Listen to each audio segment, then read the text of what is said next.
మిత్రులకు శ్రేయభిలాషులకు అందరికీ హృదయపూర్వక నమస్కారాలు. మీ యాదగిరి రాజయోగి కారింగుల యాదగిరి ముదిరాజు. అతి త్వరలో రాబోతున్నటువంటి భారత పార్లమెంట్ భువనగిరి నియోజకవర్గం నుండి ఇండిపెండెంట్ అభ్యర్థిగా మీ ముందుకు వస్తున్నాను. అత్యధిక మెజార్టీతో నన్ను గెలిపించాలని మిత్రులను, శ్రేయభిలాషులను, నా అభిమానులను నేను కోరుకుంటున్నాను. గత 35 సంవత్సరాలుగా నాకు ఊహ తెలిసిన కాంచి ప్రజా సమస్యలపైన పోరాటం చేస్తూనే ఉన్నాను. విజయవాడ టు హైదరాబాద్ వరకు రైలు మార్గం కావాలని గత 18-20 సంవత్సరాల నుంచి నేను బ్యానర్లు పట్టుకొని సూర్యాపేట, కోదాడ, నకరేకల్లు, చౌటుపల్ అన్ని నియోజకవర్గాలకు తెలిసే విధంగా అనేక కార్యక్రమాలు కూడా నిర్వహించిన. ప్రతి పల్లెటూరులో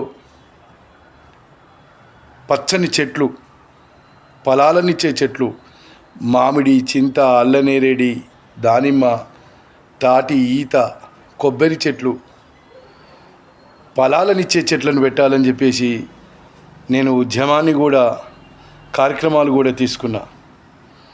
నేను చేసిన కార్యక్రమాలే దాన్ని డమ్మీ కొట్టినా కూడా ఎక్కడ చూసినా పిచ్చి చెట్లే పెట్టారు, కానీ ఎక్కడ కూడా ఫలాలనిచ్చే చెట్లను పెట్టలేదని కూడా ఈ సందర్భంగా నేను తెలియజేసుకుంటున్నాను. ముఖ్యంగా నన్ను కనుక గెలిపిస్తే రైలు మార్గాన్ని నేను తీసుకొస్తానని చెప్పి తెలియజేసుకుంటున్నాను. నా మిత్రులకు, శ్రేయభిలాషులకు నేను ఒకటే విన్నవించుకునేది, ఒక్క ఓటు వేయండి, 10 మందికి చెప్పండి, ఒక 100 మందికి ఓట్లు వేసే విధంగా నన్ను ఆశీర్వదించాలని చెప్పేసి నేను ఈ సందర్భంగా మీ అందరికీ తెలియజేసుకుంటున్నాను. మిత్రులారా, ఎలక్షన్లు అనంటే ఆ లాస్ట్ రోజు 500-1000 రూపాయలు కాదు, మీకు నిరంతరం సేవ చేసే నాయకుడు కావాలని చెప్పేసి ఈ సందర్భంగా తెలియజేసుకుంటున్నాను. నేను ఒకే విషయం చెప్తున్నాను, నన్ను గెలిపిస్తే అప్పులు లేని భారతదేశాన్ని నిర్మిస్తా అని చెప్పేసి మీ అందరికీ మాట ఇస్తున్నాను. అప్పులు లేని భారతదేశం అని అంటే మీకు ఒక్కొక్కరికి ఒక 3 లక్షల రూపాయలు మీ మీద ఇప్పటికే కేంద్ర రాష్ట్ర ప్రభుత్వాలు భారీ ఎత్తున మీ మీద అప్పుల కుప్పలు పెట్టి మిమ్మల్ని బానిసలుగా మీ మీద అప్పులు వేసేసి ఇప్పటి పన్నుల రూపంలో మీ మీది నుంచి తీసుకుంటున్నారని కూడా ఈ సందర్భంగా తెలియజేసుకుంటున్నాను. ఆ అప్పులన్నిటి కూడా చెల్లుబెట్టే విధంగా భారత ప్రధానమంత్రి గారితో చర్చించి నేను భువనగిరి పార్లమెంట్ తరపున ఎన్నికైన తర్వాత ప్రధానమంత్రి గారికి నా తొలి ప్రపోజల్ అప్పులు లేని భారతదేశాన్ని చేద్దామని చెప్పేసి ఫైల్ మీద మీరు సంతకం పెట్టాలని చెప్పేసి దానికి కావాల్సినటువంటి విధి విధానాలు, దానికి కావాల్సినటువంటి ప్రణాళికలు కూడా ఆయనకు అందజేస్తానని చెప్పేసి ఈ సందర్భంగా నేను మీకు తెలియజేసుకుంటున్నాను. నా దగ్గర ఆ సామర్థ్యం ఉంది కాబట్టి నేను ఒకటే ఒక విషయం చెప్తున్నాను. ఒకే ఒక సంతకంతో, ప్రధానమంత్రి గారి సంతకంతో అప్పులు లేని భారతదేశ అప్పులన్నీ ఒకేసారి చెల్లి చేసేసి మళ్ళీ ఏ ముఖ్యమంత్రి అప్పు చేసినా కూడా 29 రాష్ట్రాల ముఖ్యమంత్రులు ఏ ముఖ్యమంత్రి అప్పు చేసినా కూడా ఆ ముఖ్యమంత్రి మీద చర్యలు తీసుకునే విధంగా కూడా ఒక చట్టాన్ని తీసుకురావాలని చెప్పి కూడా ఈ సందర్భంగా నేను తెలియజేసుకుంటున్నాను. అప్పులు లేని భారతదేశం అయితే మనం చాలా చాలా చాలా చాలా చాలా మంచిగా ఉండొచ్చు అని చెప్పేసి ఈ సందర్భంగా తెలియజేసుకుంటున్నాను. ప్రతి ఒక్కరికి ఉద్యోగం ఇవ్వాలి, ప్రతి ఒక్కరి ఇంటిలో ఉద్యోగాలు కల్పించాలి. ఒక 25,000 26,000 వాళ్ళకి తగ్గకుండా రూపకల్పన చేసేసి వాళ్ళను ప్రభుత్వాలు స్వయం ఉపాధి మీద వాళ్ళు అభివృద్ధి చెందే విధంగా చేయాలి. కానీ ఈ ఉచిత పథకాలు పెట్టేసి వాళ్ళని సోమరులుగా తయారు చేయొద్దని చెప్పేసి కూడా ఈ సందర్భంగా నేను మీకు తెలియజేసుకుంటున్నాను. నేను ఉచిత పథకాలకు పూర్తిగా వ్యతిరేకం అండి. ఉచిత పథకాలు అసలు ప్రజలను సోమరిపోతులుగా తయారు చేపిస్తున్నానని చెప్పేసి ఈ సందర్భంగా మీకు తెలియజేసుకుంటున్నాను. 2 ఇవ్వండి, ఒకటి తిండి, రెండవది వైద్యం, గూడు. మీరు కనుక మీరు చేస్తే ఏ ఉచిత పథకాలు అవసరం లేదనండి. రైతు బంధు పేరు మీద మీరు ఇచ్చేటువంటి పైసలు కూడా కొన్ని కోట్ల రూపాయలకు అధిపతులైనటువంటి కోటీశ్వరులైనటువంటి భూస్వాములకు ఆ రైతు బంధు కూడా చెందుతుందని చెప్పేసి ఈ సందర్భంగా తెలియజేసుకుంటున్నాను. నిరుపేదలకు ఈ రైతు బంధు ద్వారా ఏమీ లాభం లేదని కూడా ఈ సందర్భంగా తెలియజేసుకుంటున్నాను. రైతు బంధు స్థానంలో మీరు చేయాలనుకుంటే ఆ కూలీలను, ఉపాధి కూలీలను పెట్టేసి చేయండి, బోర్లు వేపియండి, మంచి కార్యక్రమాలు చేయాలి. కానీ వాళ్ళకు వచ్చేటువంటి సబ్సిడీలన్నీ కూడా ఈ రైతు బంధు పేరు మీద గుటకాయ స్వాహా చేసిరని కూడా ఈ సందర్భంగా మేము తెలియజేసుకుంటున్నాను. మిత్రులారా, శ్రేయభిలాషులారా, నన్ను గెలిపించండి. వాటర్ దందాను పూర్తిగా నిర్మూలిస్తానని చెప్పేసి మీ అందరికీ మాట ఇస్తున్నాను. నా ఒక్క ఓటే కదా అని చెప్పేసి మీరు అనుకోవద్దు. ఒక్క ఓటే వేసిరండి. మీ ఒక్క ఓటు 1,00,000 ఓట్లతో సమానం. మీరొక్కరే ఒక 10 మందికి చెప్పండి, ఆ 10 మంది ఇంకొక 10 మందికి చెప్పండి. ఇట్లా నాకు 100 మందికి మీరు అడ్వైజ్ చేయాలని కూడా నేను మీకు ఈ సందర్భంగా తెలియజేసుకుంటున్నాను. మీరు చేసే అడ్వైజ్ ద్వారానే నేను భారత పార్లమెంటు ఎంపీగా నేను పోవాలని చెప్పేసి ఈ సందర్భంగా నేను తెలియజేసుకుంటున్నాను.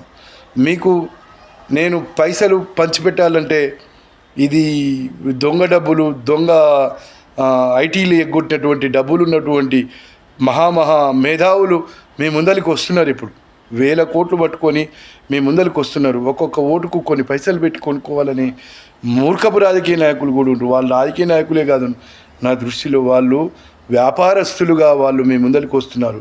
వాళ్ళ దగ్గర డబ్బులు వాళ్ళని తీసుకొని వాళ్ళకు తగిన బుద్ధి చెప్పాలని కూడా మీకు తెలియజేసుకుంటున్నాను.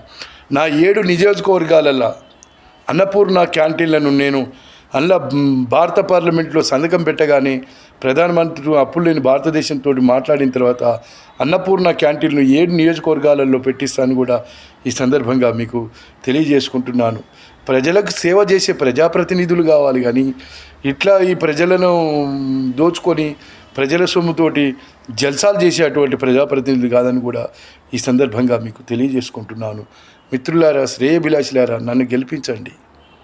నేను మీకు అమోఘమైనటువంటి పరిపాలనా విధానాన్ని చూపిస్తానని కూడా తెలియజేసుకుంటున్నాను. ఒక పల్లెటూరుని మనం దత్తత తీసుకున్నామనంటే ఆ పల్లెటూరులో చుట్టూ పళ్ళ చెట్లు పెట్టేసి, ఆ పల్లెటూరులో చుట్టూ చీత, తాటి, కొబ్బరి, మంచి పళ్ళ చెట్లను పెట్టేసి ఆ ఊళ్ళో మొత్తం సిమెంట్ రోడ్లు, మంచి వాటర్, ఎంపీ నిధుల నుంచి వాటర్ ఫిల్టరు, వాటరు పెట్టేసి అక్కడ ప్రతి ఒక్కరూ తీసుకుపోయే విధంగా కూడా నేను తీసుకొస్తాను కూడా తెలియజేసుకుంటున్నాను. భారతదేశం మొత్తం నా నియోజకవర్గం అయినటువంటి భువనగిరి నియోజకవర్గాన్ని చూసి ఇట్లా ఉండాలి నియోజకవర్గం అంటే అనే విధంగా నేను రూపురేఖలు మార్చేస్తాను కూడా ఈ సందర్భంగా తెలియజేసుకుంటున్నాను. మిత్రులారా, శ్రేయభిలాషులారా, నాతోటి చదువుకున్నటువంటి ఏవిఎం స్కూల్లో చదువుకున్నటువంటి ప్రతి ఒక్కరు, నాతో చదువుకున్నటువంటి వాళ్ళు ఏవిఎం స్కూల్లో చదివినటువంటి ప్రతి ఒక్క విద్యార్థికి కూడా నేను ఒకటి తెలియజేసుకుంటున్నా, నాకు ఓట్లేయండి, నేను మీకు సేవ చేస్తానని కూడా నేను మీకు తెలియజేసుకుంటున్నాను.